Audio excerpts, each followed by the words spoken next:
예수님께서 이제 이 공생애가 끝나갈 무렵에 제자들 앞에서 한 가지 질문을 툭 하고 내 던집니다. 우리가 그때 한번 살펴봤었던 누가복음 18장 8절이에요. 인자가 올 때 세상에서 믿음을 보겠느냐.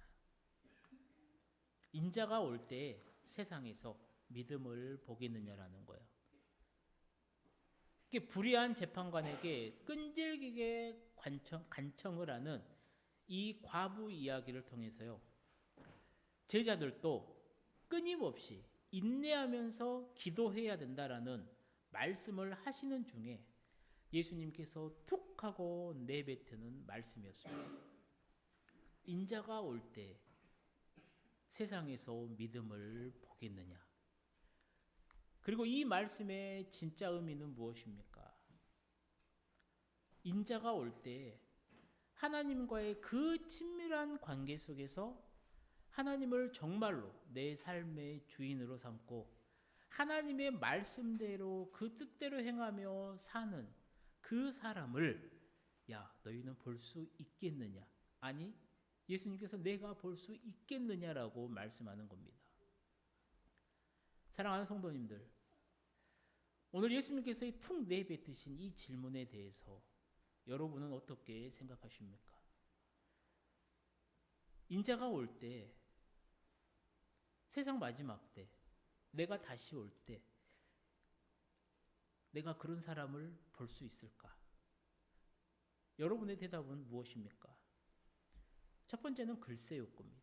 두 번째는요, 믿음 좋겠죠? 볼 것입니다. 확신합니다. 세 번째는요, 보기 힘들 것으로 생각합니다. 예수님께서 이 말씀, 이 질문을 하시고요. 한 2000년 이상의 세월이 흘렀습니다. 그리고 지금 수많은 훌륭한 믿음의 부모님들과 또 헌신적으로 또 신앙을 가르치고 있는 이 기독교 교육자들은 세 번째 답에 무게를 두고 있어요. 글쎄요.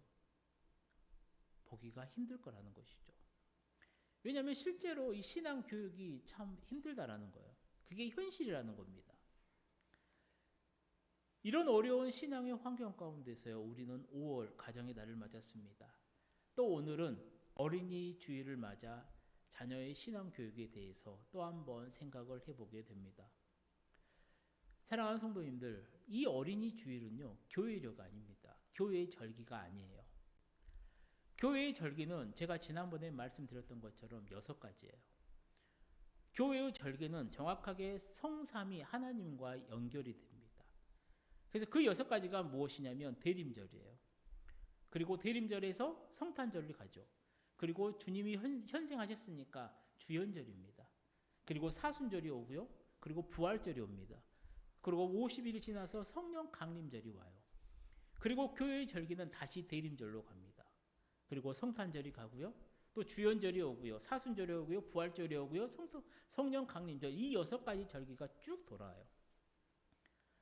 그런데 교회 신앙생활 하다 보면요, 무슨 주일이 많이 있어요. 이 6가지 주일 절기를 빼고요, 우리가 지키는 어린이 주일이라든가 어버이 주일이라든가 맥주 감사 주일이라든가 추수 감사 주일 등이 있어요. 이것은 그냥 교단에서 제정한 주일입니다. 그러니까 이 6개의 절기를 놔두고는 교단마다 혹은 이 개교회마다 다 달라요. 이게 보통 우리 교단은 7월 첫째 주를 맥주 감사 주일로 지내요. 그런데 어느 교회 같은 경우는 6월 첫째 주에 드리는 교회도 있어요. 추수 감사절도 11월인데 10월 달에 지키는 교회들도 있어요. 그게 교회별로 차이는 날 수가 있다라는 겁니다. 오늘은 어린이 주일이에요. 이 어린이 주일은 미국에서 처음 시작됩니다. 1856년 6월 두 번째 주일이에요.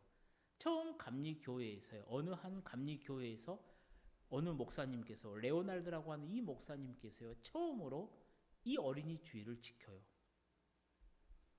우리 이날은 어린이 주일로 지킵니다. 선포를 해요, 교회에서. 이유는 2가지입니다. 어린아이들을 그리스도인으로 훈련시키자라는 거예요. 또 이 어린아이들에 대한 이 인식을 우리가 새롭게 하자라는 거예요. 더 사랑하고 더 축복하고 더 주님의 자녀들로 세우자라는 취지였습니다. 그래서 이 교회에서 이것을 시작을 합니다.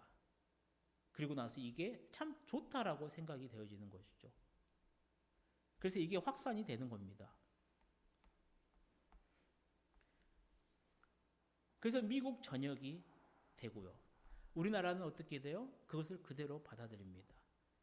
마찬가지로 우리나라도 처음에 6월 두 번째 주일을 어린이 주일로 제정을 해서 지킵니다. 그러다 시간이 흘러서 이제 5월 첫째 주로 이제 고정이 되는 것이죠. 취지는 하나예요. 이 어린아이들을 성경에 맞게 신앙 교육, 하나님의 자녀로 길러내자라는 겁니다. 그런데 오늘날 참 큰 문제가 하나 발생을 해요. 그게 뭐냐면 어느 교수님께서 이런 칼럼을 썼어요. 제목이 뭐냐면 어린이 없는 어린이날이에요. 그 내용은 보지 않아도 뻔하겠죠. 출산율이 저조해요. 출산율이 감소했습니다. 심각한 위기를 맞이했다라는 거예요. 지난해 4분기 합계 출산율이 0.65명이었다라고 한 명이 채 안 됐다라는 겁니다. 이렇게 나가게 되면요, 우리나라도 자연적으로 이 어린아이들의 인구가 소멸할 수밖에 없다라는 것이죠. 그래서 정부에서는 이제는 어떻게 해서는 출산율을 높여보려고요 노력을 하죠. 공익 광고도 만들고 애를 낳으면은 뭐 지원금도 주고. 하지만 많은 젊은 세대들이요 아이 낳는 것을 꺼려합니다. 힘들어서, 또 내 개인적인 커리어 때문에, 또 경제적인 이유 때문에 아이를 안 낳으려고 해요. 물론 아이를 낳아서 키우는 거 참 많은 힘이 들어갑니다. 하지만 아이를 통해서 얻게 되는 기쁨 또한 어디에도 비교할 수가 없을 겁니다. 그런데 이런 자녀들을 통해서 느끼는 어려움과 기쁨을 우리 모두 다 누리는 것은 아니에요. 어떤 사람은 독신이기에, 또 어떤 사람은 결혼은 했지만 아이가 생기지 않아서 느끼지 못하시는 분들도 많습니다. 근데 성경을 보게 되면 참 아이러니해요. 그게 뭐냐면 신약 성경에서 정말로 중요한 사람을 두 명을 꼽으라고 하면요, 한 분은 예수님입니다. 그리고 한 분은요 사도 바울이에요. 이 두 분의 공통점이 뭐냐면요, 결혼을 하지 않았다라는 거예요. 결혼을 하지 않았기 때문에요, 당신의 피를 나눈 혈육적인 혈육에 이 자녀가 없어요. 당연히 자녀도 없었기 때문에 양육의 그 힘도 없었겠죠. 그러니까 어떻게 보면요, 인간의 모든 것을 체험한 하나님의 아들이신 예수님께서 오늘 우리나라, 아니 전 세계적으로 초미의 관심사인 이 자녀 양육이나 교육에 대한 고민은 해보신 적이 없는 셈이라는 겁니다. 바울 또한 마찬가지예요. 결혼을 하지 않았기 때문에. 그렇다면 이 예수님과 바울은 자녀가 없었기 때문에 부모의 마음을 몰랐느냐, 모른 척을 했느냐, 아니면 무시했느냐? 성경을 보면 또 그게 아니에요. 자식을 가졌던 그 어떤 부모보다요, 부모의 마음을 감동적으로 표현했습니다. 먼저 예수님께서 어떻게 부모님의 마음을 표현을 했는지 우리 마태복음 23장 말씀 함께 읽어보도록 하겠습니다. 예루살렘아 예루살렘아, 선지자들을 죽이고 내게 파송된 자들을 돌로 치는 자여, 암탉이 그 새끼를 날개 아래에 모음같이 내가 내 자녀를 모으려 한 일이 몇 번이더냐. 그러나 너희가 원하지 아니하였도다. 아멘. 그럼 마태복음의 이 말씀은요, 똑같이 누가복음 13장 34절에도 기록되어 있어요. 우리는 여기서 예수님의 마음을 느낄 수가 있다는 겁니다. 예수님의 마음이 뭐예요? 안타깝게 정말로 절규하며 죽어가는 자식을 품에 안고 살려보려고 하는 애절한 부모님의 마음을 느낄 수가 있다는 거예요. 우리가 잘 알고 있는 암탉은요, 인간과 같은 이성과 도덕성이 없어요. 근데 모성애가 대단하다는 겁니다. 위기 상황이 되면 어때요? 자기 새끼를 자기 날개 아래로 모아요. 그리고 엄마가 죽어요. 목숨을 걸고 지키려고 한다는 겁니다. 예수님의 이 말씀은 뭐예요? 나도 그랬다라는 거예요. 나도 어미처럼 너희를 위해서 일했다라는 겁니다. 목숨 내놓고 너희를 구하려고 했다라는 거예요. 근데 너희가 그것을 원하지 않았다라는 예수님의 말씀이에요. 바울의 마음 또한 그래요. 오늘 본문을 보게 되면요, 나는 너희들에게 어머니, 아버지와 같은 존재였다라고, 그리고 성도들은 나의 자녀였다라고 바울이 이야기를 해요. 우리 본문 7절에서 10절까지 말씀을 함께 읽어보도록 하겠습니다. 우리는 그리스도의 사도로서 마땅히 권위를 주장할 수 있으나 도리어 너희 가운데서 유순한 자가 되어 유모가 자기 자녀를 기름과 같이 하였으니 우리가 이같이 너희를 사모하여 하나님의 복음뿐 아니라 우리의 목숨까지도 너희에게 주기를 기뻐함은 너희가 우리의 사랑하는 자 됨이라. 형제들아, 우리의 수고와 애쓴 것을 너희가 기억하리니 너희 아무에게도 폐를 끼치지 아니하려고 밤낮으로 일하면서 너희에게 하나님의 복음을 전하였노라. 우리가 너희 믿는 자들을 향하여 어떻게 거룩하고 옳고 흠없이 행하였는지에 대하여 너희가 증인이요 하나님도 그러하시도다. 아멘. 이 말씀에서 우리가 유의해 볼 말씀이 7절이죠. 7절을 보게 되면 그래요. 유모가 자기 자녀를 기름과 같이 하였으니 라고 말씀을 해요. 이게 무슨 말이냐면 바울이 데살로니가 교인들을 어떻게 대했냐면 유모처럼 대했다라는 거예요. 유모처럼. 유모가 지금은 없죠. 근데 예전에는 있었습니다. 갓난 아기에게 어머니를 대신해서 젖을 먹여 길러주는 여자가 유모였습니다. 과거에 이 유모가 존재했었어요. 예수님 당시에도, 바울의 당시에도 마찬가지입니다. 조건이 하나 있습니다. 유모가 되려면 뭐냐면 먼저 자기 자식을 낳아야 돼요. 그래야 젖이 나오기 때문에. 그래서 유모는요, 2명에게 젖을 먹입니다. 유모로 들어간 집의 자녀에게, 그리고 자신이 낳은 자기 자녀에게. 물론 비중은 유모로 들어간 집에 그 자녀에게 젖을 먼저 줘야 돼요. 그 대가로 돈을 받는 것이기 때문에 그렇잖아요. 유모가 남의 집에 가서요, 정성을 다해서 그 집 아이에게 젖을 먹입니다. 그리고 돌봐요. 그리고 지친 몸으로 당신의 집으로 와요. 근데 자기 집에 오면 또 누가 있어요? 내 사랑하는 자식이 있어요. 그러면 그 자식을 어떤 마음으로 대하겠냐라고요. 당연히 정말로 마지막 남은 그 한 줄기의 힘까지 쏟아서 아이에게 젖을 먹이려고 할 겁니다. 그 최후의 노력을 할 거라는 거예요. 지금 바울이 하는 말이 그거예요. 유모가 자기 자녀를 기름과 같이 하였다라는 말이 바로 이 표현인 겁니다. 이 말은 얼마나 바울이요 간절하게 어머니와 같은 심정으로 이 데살로니가 그 성도들을 대했는지 강조하기 위한 강조법이었다라는 거예요. 즉 데살로니가 교인들에게 나는 어머니처럼, 나는 유모처럼 난 너희들을 돌봤다라는 거예요. 어머니처럼 밤낮으로 일하면서 너희를 돌보았다라는 거예요. 어머니가 자녀에게 젖을 먹이는 것처럼 나는 너희들에게 복음을 마음껏 먹였고 심지어 내 목숨까지도 너희에게 주고 싶었다라고 바울의 이 마음을 표현한 거라는 겁니다. 사랑하는 성도님들, 이런 부모의 마음으로, 이런 어머니의 마음으로 사역한 이 바울을 보고요, 누가 네 결혼하지도 않았으니까, 자녀도 없었으니까 네가 부모의 마음을 어떻게 알아? 이런 말을 할 수 있겠냐라고요. 또 본문 11절에서 12절 말씀 우리가 함께 읽어보도록 하겠습니다. 너희도 아는 바와 같이 우리가 너희 각 사람에게 아버지가 자기 자녀에게 하듯 권면하고 위로하고 경계하노니 이는 너희를 부르사 자기 나라와 영광에 이르게 하시는 하나님께 합당히 행하게 하려 함이라. 아멘. 바울이 이 데살로니가 지역의 선교는 바울의 2차 전도 여행 때 이루어집니다. 빌립보 전도를 하고 난 후에요, 암볼리아와 아볼로니아를 거칩니다. 그리고 데살로니가에 도착을 해요.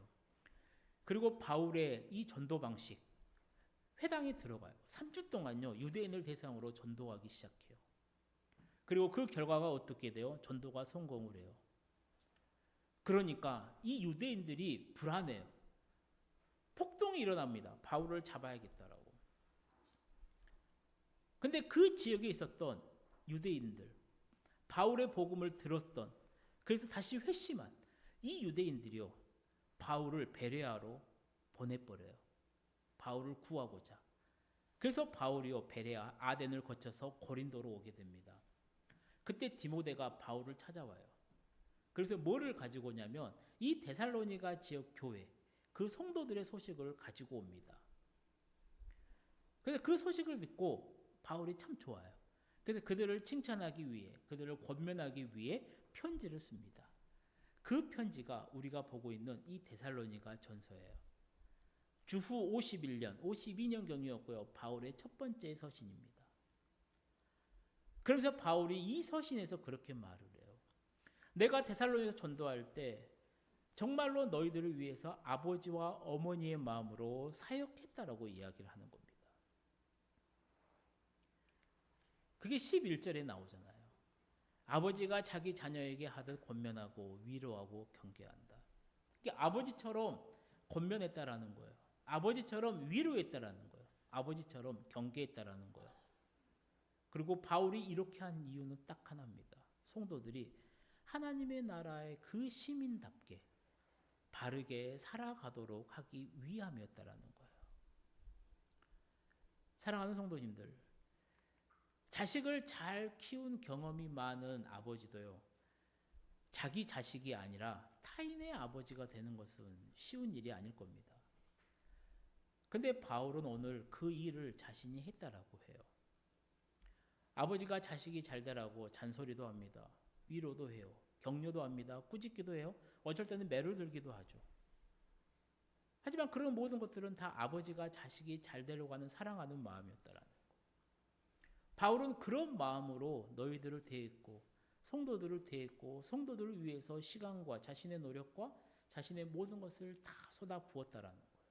그렇게 사역을 했다라는 겁니다. 이런 바울을 보고 누가 너는 부모의 마음을 알 수 있겠냐, 이런 말을 할 수 있겠느냐라는 것이죠. 그럼 우리가 여기서 정말로 중요하게 하나 생각해 볼 것은 있어요. 그게 뭐냐면 예수님과 바울의 공통점은 결혼을 하지 않았다라는 거예요. 그게 자식이 없다라는 겁니다. 친자식을 가진 경험이 없는 이 예수님과 바울이 그러면 어떻게 생면부지, 정말로 이 남이었던 사람들에게 이렇게 부모의 마음으로 접근할 수 있었던 그 근저의 전제는 무엇이냐라는 것이죠.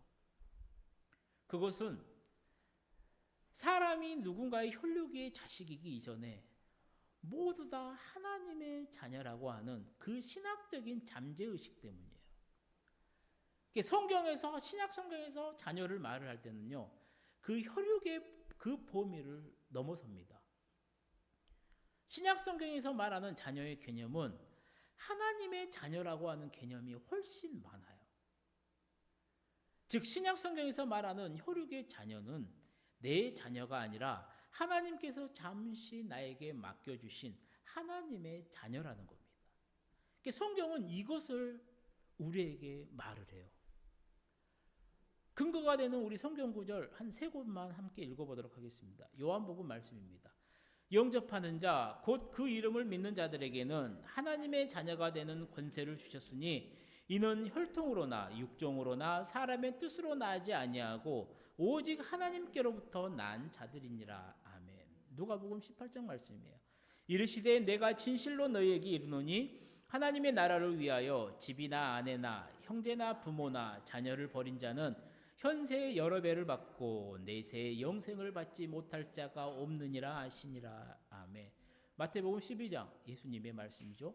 누가 내 어머니며 내 동생들이냐 하시고 손을 내밀어 제자들을 가리켜 이르시되 나의 어머니와 나의 동생들을 보라. 누구든지 하늘에 계신 내 아버지의 뜻대로 하는 자가 내 형제요 자매요 어머니이니라 하시더라. 아멘.